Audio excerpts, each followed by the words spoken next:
പ്രചാരണത്തിന്റെ കാര്യത്തിൽ ബി.ജെ.പിയെ കണ്ടുപഠിക്കണം നമ്മുടെ ഈ നേതാക്കൾ, മറ്റു പാർട്ടികളുടെ നേതാക്കൾ എന്നതാണ് ഏറ്റവും പ്രധാനപ്പെട്ട കാര്യം. ബി.ജെ.പിയുടെ ഇപ്പോഴത്തെ വളർച്ചയിൽ ഒരു വലിയ കാര്യമായ സംഭാവന ചെയ്യുന്നത് ഈ നവമാധ്യമങ്ങളുടെ ഉപയോഗം. അത് ബി.ജെ.പിയും പ്രധാനമന്ത്രി നരേന്ദ്രമോദിയും ഒക്കെ ഫലപ്രദമായി ഉപയോഗിക്കുന്നു എന്നതാണ്. നേരത്തെ നരേന്ദ്രമോദി 2014 മത്സരിക്കുമ്പോൾ നമുക്കറിയാവുന്ന ചായ് പേ ചർച്ച എന്ന് പറഞ്ഞായിരുന്നു. അതായത് ചായക്കൊപ്പം ചർച്ച എന്ന നിലയിൽ വിവിധ കൂട്ടായ്മകൾ രൂപീകരിച്ച് അവിടെ ഈ രാഷ്ട്രീയ വിഷയങ്ങൾ ചർച്ച ചെയ്യുക, നരേന്ദ്രമോദിയും ബി.ജെ.പിയും മുന്നോട്ട് വയ്ക്കുന്ന രാഷ്ട്രീയ വിശ്വാസത്തെക്കുറിച്ച്, അവരുടെ നയങ്ങളെക്കുറിച്ച് ചർച്ച ചെയ്യുക.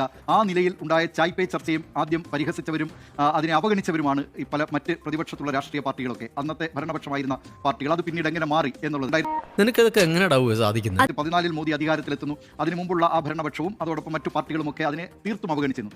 ഈ മിസ്ഡ് കോൾ മെമ്പർഷിപ്പ് എന്നുള്ള ബി.ജെ.പിയുടെ അതിനെയും എത്രയോ പുച്ഛത്തോടു കൂടിയാണ് പല രാഷ്ട്രീയ പാർട്ടികളും കണ്ടിട്ടുള്ളത്. കാരണം കേഡർ സംവിധാനത്തിൽ പ്രവർത്തിക്കണമെങ്കിൽ, CPIM-ൽ പ്രവർത്തിക്കണമെങ്കിൽ ആദ്യം അയാൾ ഒരു പ്രവർത്തകനായിരിക്കണം, പിന്നീട് അയാൾ ഗ്രൂപ്പ് മെമ്പർ ആവണം, പിന്നെ അയാൾ ഇത് പാർട്ടിയിൽ ആത്മാർത്ഥമായി പ്രവർത്തിക്കുന്നുണ്ട് എന്ന് അതിൻ്റെ കഴിവ് തെളിയിച്ച് കാൻഡിഡേറ്റ് മെമ്പർ ആകണം. കാൻഡിഡേറ്റ് മെമ്പർ ആയതിനു ശേഷമാണ് ഒരു CPIM-ന്റെ മെമ്പർ ആവുക ഒരാളെ സംബന്ധിച്ച്. അപ്പോൾ ഈ കടമ്പകളൊക്കെ കടന്നു വരണം. പക്ഷേ ബി.ജെ.പിയിൽ നോക്കൂ, ഒരു മിസ് കോൾ അടിച്ചാൽ അപ്പോൾ തന്നെ നിങ്ങളുടെ അംഗത്വം, നിങ്ങൾ ബി.ജെ.പിയിൽ അംഗമായിരിക്കുന്നു എന്ന കാർഡ് എത്തുകയാണ്. അതുപോലെയാണ് ഇന്നിപ്പോൾ പ്രധാനമന്ത്രി, അതെ, പരീക്ഷാ പേ ചർച്ച, അത് പ്രധാനമന്ത്രി തന്നെ നടത്തുന്നതാണ്. രാഷ്ട്രീയ പാർട്ടി എന്നുള്ളതിന് ഇന്നിപ്പോൾ പ്രധാനമന്ത്രി തന്നെ നടത്തിയതാണ്. ഇത് തന്നെ ഇങ്ങനെ ഒരു ചർച്ച 4.5 ലക്ഷത്തോളം പേരിൽ കേരളത്തിൽ എത്തിയെന്നാണ് ബി.ജെ.പി നേതൃത്വം അവകാശപ്പെടുന്നത്. അതിന്റെ കണക്കോ അല്ലെങ്കിൽ അവരുടെ അവകാശവാദം ശരിയോ തെറ്റോ എന്ന് പരിശോധിക്കുകയല്ല.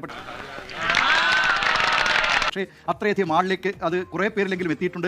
കുറച്ചധികം ആൾക്കാർ ഇതിൽ ചോദ്യം ചോദിക്കാനും ഉണ്ടായിരുന്നു. SK അവരോട് നേരത്തെ അവർ പറഞ്ഞതാണോ അതോ അവർ അപ്പോൾ തന്നെ ലൈവായി ചോദിച്ചതാണോ അല്ല, അറിയില്ല. പക്ഷേ ചോദ്യം ചോദിക്കാനുണ്ടായിരുന്നു. പലരും ഹിന്ദിയിൽ ചോദ്യങ്ങളൊക്കെ ചോദിക്കുന്നുണ്ടായിരുന്നു. അതിന് പ്രധാനമന്ത്രി മറുപടി പറയുന്നുണ്ടായിരുന്നു. ഈ ശബരിമല സ്വർണ്ണക്കൊള്ളയടക്കമുള്ള വിഷയങ്ങൾ, കേരളത്തിലെ വിഷയങ്ങളെല്ലാം, ഈ ചോദ്യങ്ങൾക്കൊക്കെ പല സ്ഥലങ്ങളിലും ബി.ജെ.പിയുടെ പ്രവർത്തകരാണ്, അവരുടെ വീട്ടുകാരൊക്കെ. ഞാൻ അതിനിടയ്ക്ക് യാദൃശ്ചിയാവുന്ന ഇതൊന്ന് അല്പസമയം കേട്ടു. കൊണ്ടോട്ടിയിൽ നിന്ന് എൻ്റെ പേരുള്ള ഒരു ബി.ജെ.പി പ്രവർത്തകനാണ്, ദിലീപ് കുമാർ എന്ന ബി.ജെ.പി പ്രവർത്തകൻ. അദ്ദേഹം അതെ, കൊണ്ടോട്ടിയിൽ. അപ്പോൾ അദ്ദേഹം പറയുന്നു, ഞാൻ ഇപ്പോൾ പ്രധാനമന്ത്രി ആദ്യം തന്നെ ദിലീപ് ജി ആദ്യം തന്നെ അച്ഛനും അമ്മയ്ക്കും ഒരു പ്രണാമം എന്നുള്ള നിലയിലാണ്. അപ്പോഴേ തന്നെ വീട്ടുകാരെ ഫ്ലാറ്റാക്കി. എങ്ങനെ സാധിക്കുന്നു? എനിക്ക് ഒരൊത്തും പിടിയും കിട്ടുന്നത്. ഞാൻ പറഞ്ഞത് അങ്ങനെ ഒരു ആ നിലയിലുള്ള ഒരു പ്രചാരണ തന്ത്രമാണ്. അത് പ്രധാനമന്ത്രി ഡൽഹിയിൽ ഇരുത്താൽ മതി, സാധാരണ ആളുകളിലേക്ക് എത്തി എന്നുള്ളതാണ്. അവരുടെ പ്രചാരണ പരിപാടികളിലൂടെ അവർ വളർച്ച വലിയ രീതിയിൽ നേടുന്നു എന്നത് യാഥാർത്ഥ്യമാണ്. കേരളത്തിലും സ്ഥിതി വ്യത്യസ്തമല്ല.